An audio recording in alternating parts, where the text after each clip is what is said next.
Assalamualaikum warahmatullahi wabarakatuh. Perkenalkan, nama saya Adam Nurul Anam. Ingin mempresentasikan hasil dari kerja saya dari makalah tafsir, pengertian tafsir, pengertian takwil, terjemah, mufasir, syarah mufasir, dan tokoh-tokoh mufasir. Oke, untuk yang pertama ada tafsir. Tafsir itu berasal dari kata fasaro yang berarti itu menjelaskan. Itu secara bahasa, namun secara ilmiah tafsir itu berarti ilmu untuk menjelaskan makna ayat-ayat Al-Quran dan hukum-hukumnya sesuai dengan syariat Islam dan kehendak Allah Subhanahu wa taala. Kemudian takwil. Takwil itu berasal dari kata aulun yang berarti kembali pada asalnya.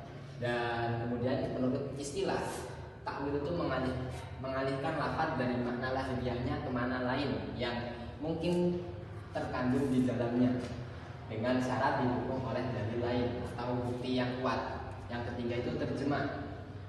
Terjemah adalah pentransformasian atau pengalihbahasaan suatu bahasa ke bahasa yang lain. Nah, itu. Jadi perbedaan antara ketiga ini sangat berbeda ya. Kecuali tafsir dan takwil ini hampir sama, hanya melalui pendekatan yang berbeda.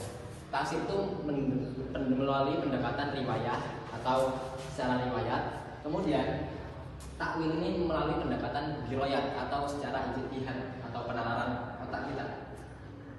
Lanjut lagi terjemah. Terjemah itu terbagi menjadi dua. Yang pertama terjemah harfiah atau secara literal, kata per kata, yang itu sangat sulit dilakukan ke dalam bahasa Indonesia. Dikarenakan bahasa Arab itu memiliki banyak kosakata dan Indonesia itu hanya 10% dari kosakatanya dari kosakata bahasa Arab, dan juga penyusunan kalimat yang berbeda antara bahasa Indonesia dan bahasa Arab. Yang kedua itu terjemah maknawiyah atau interpretatif, makna atau penjelasan dari makna satu kalimat, arti dari makna satu kalimat yang kita temui di Al-Quran terjemah untuk saat ini. Kemudian kita lanjut mufasir, pengertian mufasir. Mufasir itu adalah orang yang ahli menafsirkan Al-Quran dan juga memahami isi dan makna ayat-ayatnya secara mendalam. Jadi tidak hanya bisa menafsirkan Al-Quran ya, tapi memahami isi dan makna-makna ayatnya secara mendalam. Nah, orang bisa dikatakan mufasir itu karena ada syarat-syaratnya. Syarat-syaratnya itu yang pertama ada penguasaan ilmu yang mendalam, terutama ilmu bahasa Arab, ilmu Al-Quran, ilmu hadis, usul fiqh dan usuluddin dan juga ilmu makna atau balaghah. Yang kedua itu karakter dan pribadi yang terpuji. Ya, diantaranya syarat-syarat pada umumnya lah, muslim, baligh, berakal, takwa, berakhlak, dan juga punya niat yang murni. Jangan sampai kita menafsirkan Al-Quran hanya untuk menjadi kepentingan pribadi. Dan yang ketiga, syaratnya itu mempunyai kemampuan intelektual. Nah, jadi kalau orang nggak punya kemampuan intelektual, yaitu ya bahkan kita pun tidak setuju bahwasanya orang tersebut cerdas.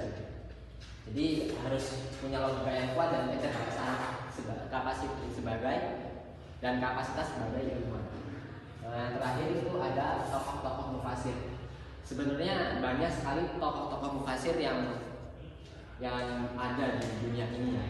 Tapi saya hanya menyebutkan empat saja.